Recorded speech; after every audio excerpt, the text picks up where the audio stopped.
No,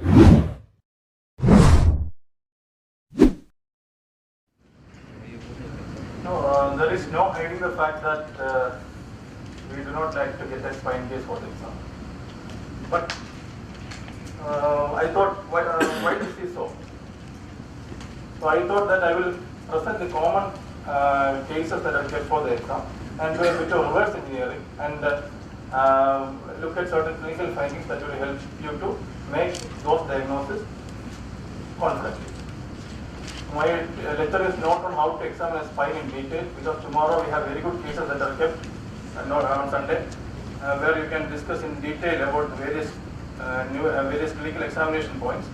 But I will touch upon some nuances of clinical examination in the spine. Now, of course, these form the chart. There's another folder for you that is also coming up along with this. So I don't know why. So, but most of the cases that are going to be kept will be degenerative conditions of the spine. You know that you will have a lumbar intervertebral disc collapse. There can be stenosis. There can be listhesis, and if you have a tuberculosis spine in the ward with some form of neural deficit, it is sure to be kept for the exam. Then sometimes there can be sequelae of old trauma, for example, fractures going into with producing neurological complications, sequelae of old trauma. Then tumors can also be kept, though primary tumor as such is rare. Maybe during the exam time it's very unlikely to be kept as a primary tumor, but of course myeloma, secondary to the spine are very common conditions that can be kept for your MS or the MP exam.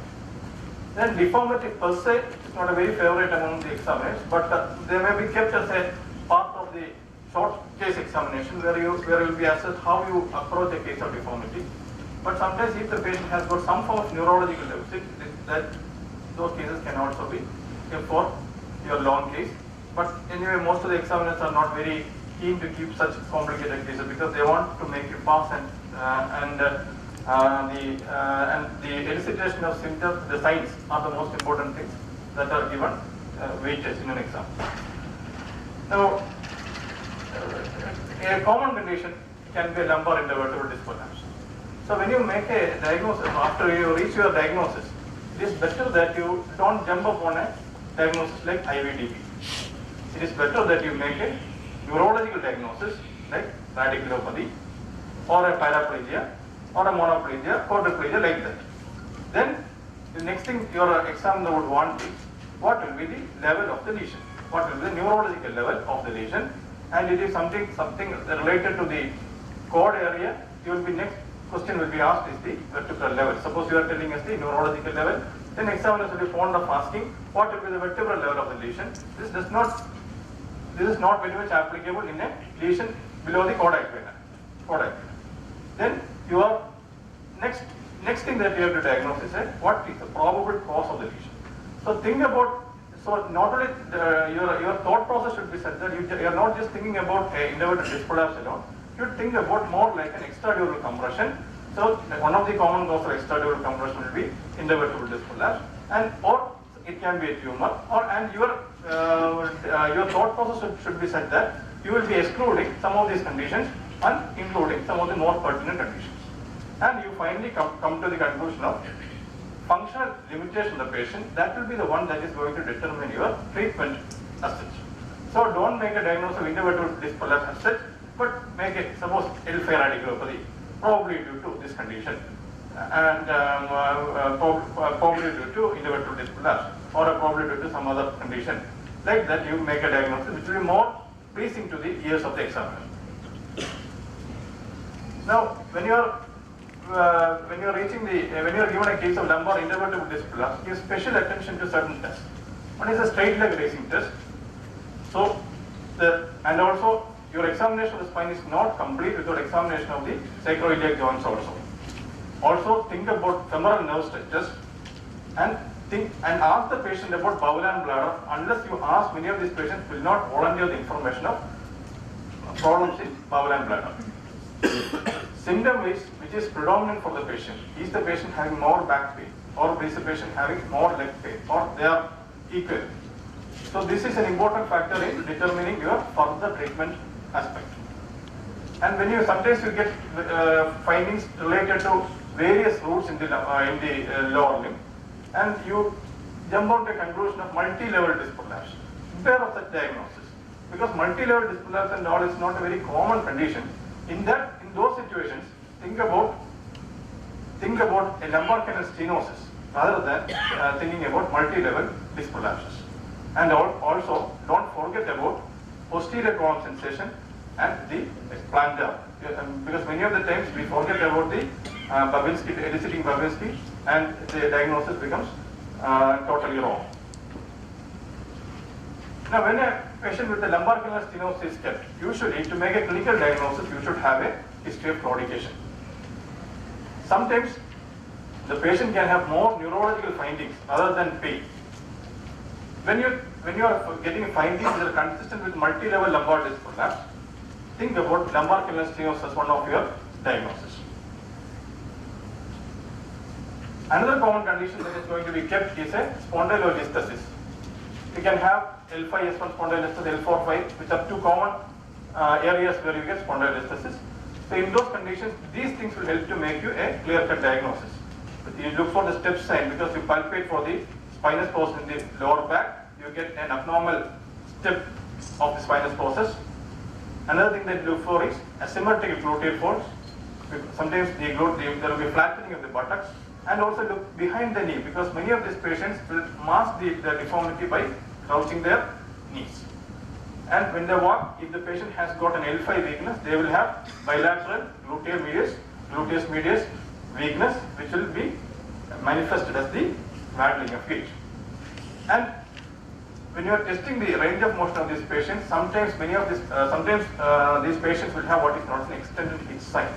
This is because how to do is you ask the patient to bend forward and then come back, extend. Then normally you have a smooth rhythm in your when you are getting up from the flexion to the extension.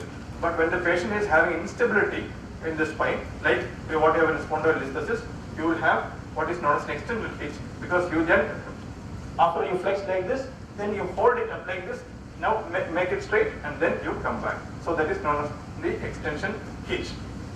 So if you get all these signs, you can go forward and make a diagnosis of one of the differential diagnoses as spondylolisthesis. Now, in a case of radiculopathy, what will you do for this patient? Will be the question that you have to face from the examiner. Remember that the indications for surgery in any of these conditions will be intractable pain, which has failed conservative management for at least 2 months duration, a progressive neurological deficit that is developing, or more serious neurology like Brachioradialis syndrome. Rest of these are relative indications for surgery. As far as for examination purpose, you should stick on to these indications for opting for surgical management. That means that you should have a good idea of conservative treatments of this spine. Now another common area where anyway if the case is there, it will be definitely kept is the tuberculous spine. Some changes have occurred in the management of the tuberculosis spine. You should be aware of that. So nowadays the RNDCP has got 1, 2, 3 category. All spinal tuberculosis, bone and joint tuberculosis, and fresh cases, they come to category 1. All relapses, defaulters, failures, they go to category 2. Only minor cases go to category 3. So for us, from our point of view, there is no category 3 case. Then what is MDR tuberculosis? You should have an idea. This MDR means it is resistant to isoniazid rifampicin, the first line Achilles, at least rifampicin and isoniazid. And XDR means resistant to R&H plus one of quinolones and any one of 3 injectable second line antitubercular. Because although this does not come as a part of the examination, these are questions that examiners are fond of asking. Then the total drug resistant means it is resistant to all of these first and second line drugs. Clinical part, don't miss out on the renal lymph nodes. There can be cervical lymphadenopathy, lumbar inguinal lymphadenopathy, paraaortic lymphadenopathy, and don't miss out on the sites of covered abscess. So they will be asked about whether you have examined all the sites of covered abscesses. look specifically for hipless, and you should have a basic idea regarding the concepts of early onset paraplegia, late onset. Late onset is a sequel of a heel disease where there is a progressive kyphosis. The cord has been stretched over a kyphos for a long time. It develops softening, myelomalacia, and develops neurological symptoms. We all know that early onset is better for neurological recovery. Late onset is bad for the nerves. Examiners still are fond of asking about how to do an AFP staining. They ask about ELISA. Then gene expert is something that is coming up, and last time also examiners were asking about what are the relevance of the gene expert staining, gene expert technique. So this is a technique which also tells you the drug susceptibility to rifampicin. So by not only amplifying the gene, you are also able to know whether the bacteria is sensitive to rifampicin. Middle path regimen. Again, I told you have to know the indications for surgical indications. Rest of this, you can always stick on middle path regimen. Then you have to have an idea about the common drugs used, the dosages, and the common surgeries that are performed in spinal tuberculosis, like costotransfixectomy, where you let out the pus, anterolateral decompression, Hong Kong operation, prediction of kyphosis. So these are areas which you have to read before going for exam and you happen to get a case of tuberculosis of the spine. Now, in what is the role of rest and traction? This will be asked if you are going further into the discussion. Then role of epidural injections, role of exercises. A basic idea about some of the surgeries that are performed. In laminectomy means a complete removal of the lamina, spinous process, interspinous ligaments, and the part that is preserved will be the facet joints. And along with that, 2 or more levels you are decompressing. You may add stabilization along with it. Fenestration. So these are areas which people are confused when you are getting the exam. So that's why I am highlighting this. So what is fenestration? Between the 2 lamina on either side, there is a small area that is covered only by the soft tissue. That is the ligamentum brevis. In a fenestration, you take out ligamentum brevis, you make a small window, enter into the epidural space. Do whatever is required there. Laminotomy plus fenestration means you take a small portion of bone, upper or lower bone, along with the ligamentum brevis. That is fenestration. When the word meaning of fenestration is to make a window. Then still more bone you have to remove, that will be hemilaminectomy. Then know about the fusion options in the lumbar spine. Posterolateral grafting, where you connect the graft is placed on the intertransverse bed, and the interbody is a much more better technique of achieving fusion in the spine, which is either by a transforaminal route, that's called T-lift. The other one is the posterior lumbar flip, or PLI. So these are some of the areas that you should read up when you are going to present a case of spinal case. Now, this is another area where most of us are slightly, our knowledge is not enough, because we have to learn how to distinguish a root lesion from a peripheral nerve lesion. Root lesions are characterized by dermatomal or myotomal involvement, while the peripheral nerve lesions are occurring along the course and supply of that particular nerve. Now, if you take the upper limb has got 5 rows, C5, 6, 7, 8, and T1, and you have these 5 nerves are the ones that are going to supply the upper limb: axillary nerve, musculocutaneous nerve, median nerve, ulnar nerve, and the radial nerve. Now suppose the patient is coming with, whenever you get a complaint of paresthesia, numbness, or weakness on the particular portion of the limb, that will be a common complaint in the case that is presented to you. Think whether it's a root or a peripheral nerve that is causing the problem. This is important for us. Anterior consonant cortical side, of course, you can keep aside. Think whether a root is causing the problem or a peripheral nerve is causing the problem. Now, the simplest way to look at this is, whenever a patient is complaining of paresthesia somewhere, always think about 2 things. Think about the root that is supplying that area. Think about the peripheral nerve that is supplying that area. Think about what is MSR. MSR, you know, Mr. Suarez and Neymar. Similar like that, there is an MSR. You think about motor, sensory, and reflex of that particular root and particular nerve. The correlation of these findings will tell you whether the root is involved or the nerve is involved. For example, C5, you know that it is supplying the anterolateral aspect of the arm, this much area. What is that is the sensory part, yes. What is the motor of C5? It is deltoid. What is the reflex of C5? It is biceps. Now, suppose a patient is coming with paresthesia here. You have to always also think about the axillary nerve there. Axillary nerve, you take motor, what is the motor of axillary nerve? Deltoid as well as teres minor. Teres minor, you can test those muscles. Then the loss of sensory or the alteration of the sensation will be in a smaller area, which is known as the regiment's pad area. And what is the reflex of that axillary nerve? There is no reflex of the axillary nerve as such.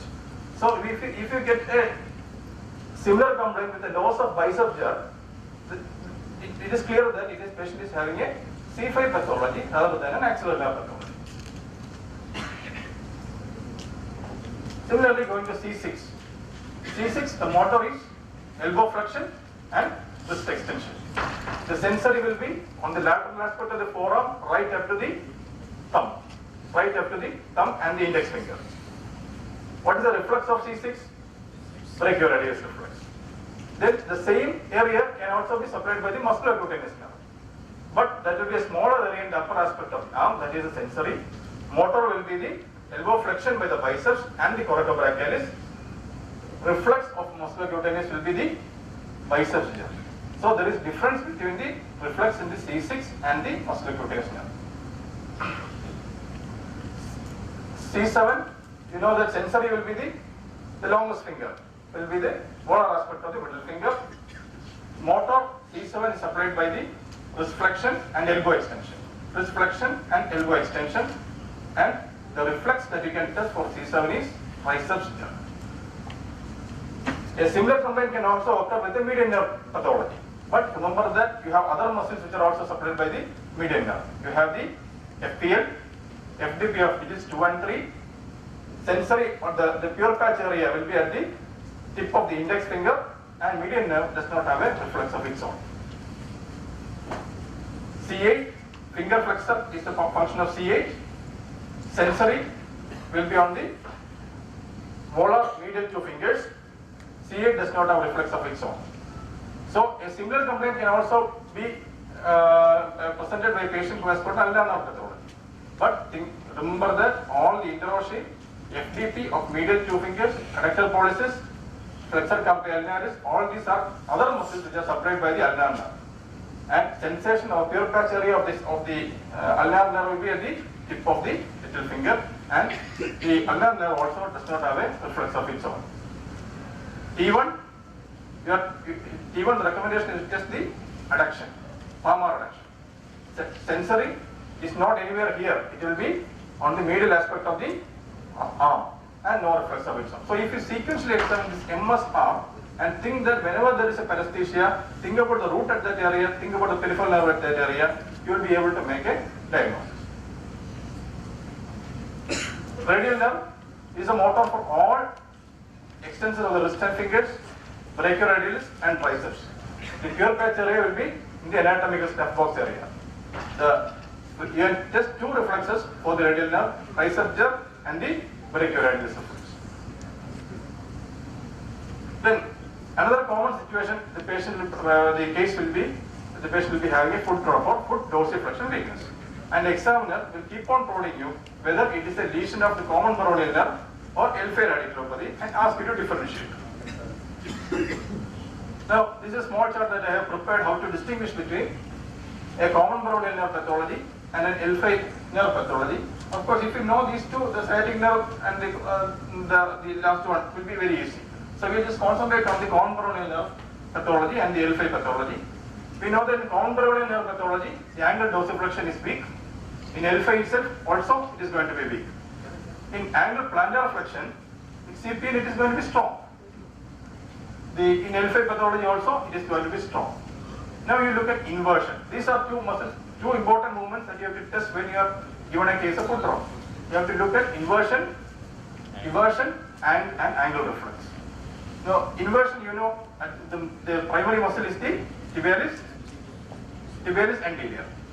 In a common peroneal nerve pathology, the inversion will be strong, while Tibialis anterior is again supplied by L5 nerve, L5 root. So it will be in a L5 pathology, you will have weakness of angle inversion. Eversion will be weak in both common predominant pathology as well as L5 root pathology. But angle reflex will be present in a case of common predominant pathology. In a L5 pathology, it will be absent. Then, whenever you are confused about this, look more proximally. Look at hip abduction and hip internal rotation, because your gluteus medius is supplied by the L5 root. So, the weakness of L5 will be manifested or can be manifested in proximally with a gluteus medius weakness that will be manifested as a weak hip abduction and weak internal rotation of the hip, because you know that the internal rotation and abduction are by the gluteus medius minimus component. So if you examine like this, you look at angle dorsiflexion, angle plantar flexion, inversion, eversion, the deep tendon reflex, hip internal rotation, hip abduction. You can make a diagnosis of whether it is a purely common predominant pathology or a L5 pathology. Now, that same logic will extend to sciatic nerve also. In sciatic nerve pathology, you get a flail foot because the plantar flexion is also going to be weak. So, if you know this 1 and 2, 3 and 4 is 3 as far as our side is important. It is logical to arrive at a conclusion of sciatic nerve pathology. Now, when you are given a bilateral, patient can have bilateral foot problem. So, think about peripheral neuropathy condition, or think about much more severe neurological conditions like coda equina or a conus lesion, and think about lesions that can cause those conditions. Then you should have in mind some of these conditions also, like a cortical lesion, like a parasitical meningioma, of course motor neuron disease, spastic paraplegia, because you have to have, the examiner has to understand that you have thought broadly about this condition rather than just focused on an IVDP. For exam purpose, always stick on the dogmas. Practice may be a little bit different. Stick on the textbook indications and don't argue with the examiner. We all know that medicine is an inexact science, and our focus will be our approach to a particular case, your approach to a particular case, and elicitation of clinical things. I will just go through a short examination of the spine. So this is a bit of reverse engineering, so that I have presented the cases and the questions that are likely to be asked initially. Then I will just rush through the examination part of the spine.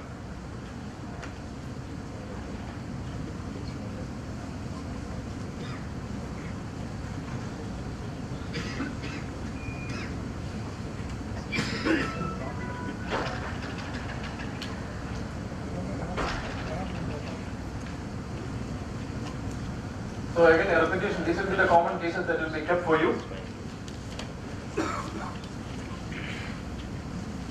The first three will be the most common. Okay. So particularly a spine case is very important for your history. After your history, you should be having a definite diagnosis on the cards, and your examination will only substantiate your diagnosis. Most often it is going to be like that. So you spend some time taking history. If you are still not used to taking history, at least focus your little bit of time that is remaining in your courses for taking history in a spinal examination, because the examination itself is not the one that is going to determine your diagnosis and your management. History is very, very important. It is more like 80% history, maybe 15% examination, 5% imaging. But nowadays we all have the habit of looking at an MRI and deciding on the management. But that is not the way to go. So clinical examination should be there after confirming your clinical history, and then you have to appropriate image and investigate, make a provisional diagnosis, and make a practical way to solve the problem. These will be the 8 symptoms which the patient, any spine case will be having: pain, sciatica, stiffness, deformity, numbness or paresthesia. Ask about urinary symptoms, urinary or blood. They will not tell you. If you are given a female patient, many times they will not tell you unless you ask and bring out that history. Exposure of the patient is key. You will miss out lot of findings. Scaphoidal spots, skin tufts, dermal sinus. All these are key towards your diagnosis. You will miss some of them. So your eyes should know what you are looking for. You are looking for step, asymmetrical gluteal folds, flat buttocks, and not only in the spine area you should look for. You should also look at the knee area also, because many of the deformity can be masked in the knee if they remain crouched.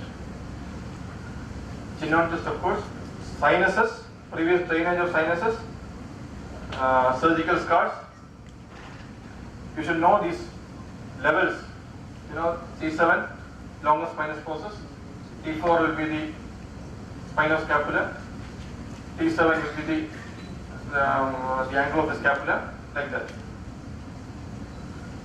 Then, so the inspection part, you have to examine the patient by exposing it adequately. Then, the palpation part, eliciting tenderness in the spine is very important. There are three ways of eliciting tenderness: superficial tenderness, thrust, and twist. Additionally, you have to look for the step sign. Sometimes step sign may not be seen. You have to palpate for knuckle, gibbus, angular typhus. Then that will be the palpation part. Then you have the range of motion part, movement, where you test for the range of motion. The spine is by the modified Schauber. In the thoracic spine, it is by Ortiz test, and a pediatric spine, it is by a Coin test. I am not going to the detail of this because most of you will be knowing. Number of times you would have thought about it. Otherwise, those finer things you can ask later. We have cases mainly for tomorrow and day after tomorrow. Chest expansion is very important. Normal chest expansion is between 3 to 5 centimeters. Then, after you do your inspection, palpation, and range of motion testing, you have a special test that are done. So, the straight leg raise SLR test. Think about the sacroiliac joint also, sacroiliac stress test. Don't forget about the femoral nerve, because the examination will be incomplete without the femoral nerve testing. Then the variants of SLR, bowstring test, slump test, then flexion, adduction, internal rotation test, flexion. So the relevance of these test examiners are fond of asking. After that, you come to your neurology question, where you start with the same background as you do a neurology examination as in your undergraduate days, where you have the examination of higher mental function, cranial nerves. You should have a basic idea about this. For orthopedics, what are cranial nerves are important for us? Which are the cranial nerves that are important for from a spine examination point of view? Most important will be the hypoglossal. 12. 7 is important for ruling out some conditions, maybe 3. Sensory exam, you should all know the dermatomal arrangement of the various roots. So around the anus it will be S3, 4, 5. Very important, because the only way to say that the lesion is incomplete or complete, you have to test for the sacral sensation, bulbocavernous reference. Sole of the foot will be will be S1. Popliteal fossa will be S2. So you should know the various dermatomal arrangements, muscle testings, MRC grading.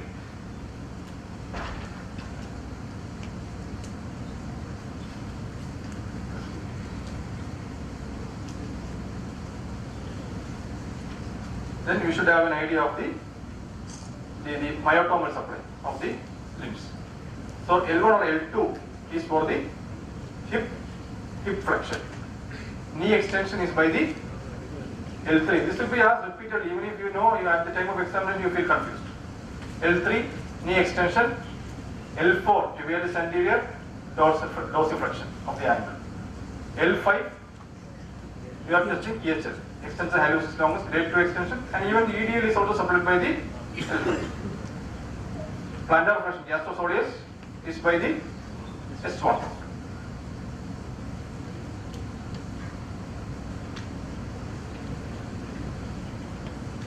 Then so your sensory, motor, then reflex in the lower limb. 2 reflex are very important. The knee jerk, the root value will be L3. L3 is the one that you are going to test in a knee jerk. S1, the Achilles tendon. Then there are certain superficial reflexes. Which are the superficial reflexes in the lower limb? Cremastric, abdominal reflex, that is your abdominal reflex, cremastric, then the Babinski. Extensor Babinski indicates a UMN lesion. A UMN lesion. So the lesion will be higher up than the conus and higher up. Then your examination of spine is not complete without the examination of the peripheral pulses, dorsalis pedis, posterior tibial, and when you are testing the modality sensation, test the spinothalamic as well as the dorsal column. You can do the light touch and the pinprick. And also when you are testing the posterior column, vibration, you should have a tuning fork with you. You should test the vibration. Then, how to differentiate between an intramedullary lesion and extramedullary lesion? Extramedullary or displaced is an extramedullary lesion, extradural extramedullary lesion. So, what is the character of the pain? In extradural lesion, it's a radicular type of pain. It's a shooting type of pain, lancinating type of pain. While intramedullary, it's more of a diffuse, a dysesthesia, rather than a type of radicular type of pain. And you know that because of the arrangement of fibers in the spinal cord, you know that the central fibers are more, the cervical fibers are more towards the central canal, and the sacral fibers will be on the periphery. So in a lesion with intramedullary or somewhere in the center of the spinal cord, it will affect those areas of the spine which is closer to it. So usually in a intramedullary lesion there will be sacral sparing because sacrum is far away, far outside. So you call this a suspended sensory loss. And sacral sparing is usually present in an intramedullary lesion. These are not definite criteria, but this will generally help to make a diagnosis of an intramedullary or extramedullary lesion. So I think I have touched upon some of the areas, the gray areas.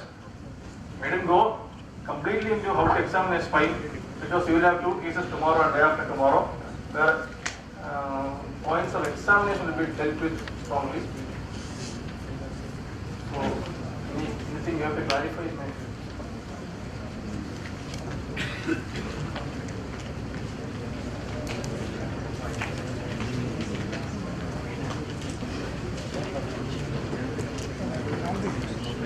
Incomplete spinal cord injury. How do you differentiate between conus medullaris and cauda equina? Simple. Conus is a part of your human system. The last part of your human system. So if there is weakness, you look at your plantar, extensor plantar. If an extensor plantar with weakness, you can safely diagnose conus. In a cauda equina lesion, you will never get an extensor plantar. You will never get an extensor plantar. If you mute or absent. That is simple way. That is the importance of testing your Babinski. There is no other way you can differentiate clinically a conus lesion from a cauda.